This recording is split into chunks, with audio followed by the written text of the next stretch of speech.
नमस्कार बच्चों, आज हम कक्षा 9वीं के अलंकार विषय हिंदी और टॉपिक अलंकार पे वीडियो बना रहे हैं। अलंकार जैसा कि शब्दों से ही पता चलता है, अलंकार दो शब्दों से मिलकर बना हुआ है, अलम जमा कार, जिसका शाब्दिक अर्थ होता है आभूषण। आभूषण हम क्यों पहनते हैं अब आप सभी जानते हो, सुंदरता को बढ़ाने के लिए। जिस तरीके से मनुष्य सुंदरता को बढ़ाने के लिए अलंकार पहनता है यानी आभूषण पहनता है, उसी तरीके से काव्य की शोभा बढ़ाने वाले तत्व को अलंकार कहते हैं। काव्य की शोभा बढ़ती है इससे, इसीलिए अलंकारों का प्रयोग किया जाता है। अब हम अलंकार की बात करें तो अलंकार के दो भेद हैं। पहला शब्दालंकार। शब्दालंकार शब्द पे आधारित होता है, यानी हम कविता को पढ़ें और काव्य को पढ़ने से ही हमें पता चले कि कोई इसमें अलंकार कार्य कर रहा है, वहाँ शब्दालंकार होता है। दूसरा है अर्थालंकार। अर्थालंकार यानी यह अर्थ पे आधारित होता है। कविता को पढ़ने के बाद उसके अर्थ में अगर कोई अलंकार निहित है तो वहाँ अर्थालंकार होता है। हम शब्दालंकार की वीडियो अभी बना रहे हैं, अर्थालंकार की वीडियो अगले सेगमेंट में बनाएंगे। तो शब्दालंकार के अंतर्गत हम 3 प्रमुख अलंकारों को पढ़ते हैं जो कक्षा 9वीं में दिया गया है। पहला अलंकार है अनुप्रास। अनुप्रास यानी वह अलंकार जहाँ वर्णों की आवृत्ति हो, यानी कविता को पढ़ने से अगर किसी वर्ण की आवृत्ति हो वहाँ पे अनुप्रास अलंकार होता है।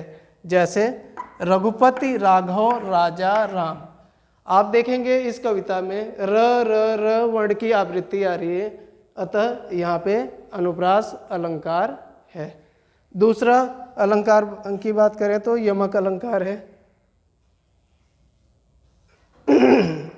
यमक अलंकारों के अंतर्गत यहाँ पे शब्दों की आवृत्ति आती है, यानी कविता को पढ़ें और उसमें शब्द एक जैसे हों लेकिन अर्थ उसमें अलग अलग हों, हर शब्द के अलग अलग अर्थ मिले, वहाँ पे हमें यमक अलंकार दिखाई देता है। जैसे कनक कनकते सौगुनी, मादकता अधिकाय, या पाए बोराय जग, वा खाए बोराय। यहाँ कनक और कनक एक जैसे शब्द हैं लेकिन दोनों का अर्थ अलग है। दोनों के अर्थ में क्या परिवर्तन है मैं अभी आपको बताता हूँ। एक का अर्थ है सोना और दूसरे का अर्थ है धतुरा।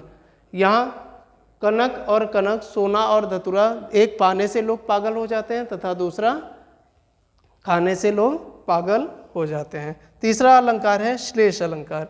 श्लेष अलंकार की बात करें तो जहाँ एक शब्द में अनेक अर्थ चिपके हुए हों, यहाँ पे अर्थ चिपके हुए होते हैं। श्लेष का अर्थ ही होता है चिपकना, तो एक शब्द में कई अर्थ अगर चिपके हुए हों तो वहाँ श्लेष अलंकार होता है। इसका उदाहरण हम लेते हैं। रहीमन पानी राखिए बिन पानी सब सून, पानी गए न उबरे मोती मानस चून। यहाँ जो पानी शब्द है, यहाँ ये पानी जो शब्द आया है, यह मोती मानस चून, मोती मानस चून, ये तीनों के लिए अलग है। यहाँ मोती के लिए चमक है, मनुष्य के लिए इज्जत,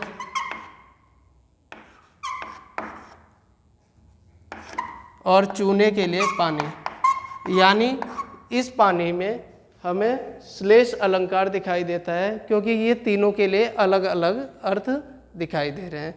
अभी तक के लिए इतना ही काफ़ी है। अगले वीडियो में हम फिर से चर्चा करेंगे अलंकार के लिए। नमस्कार।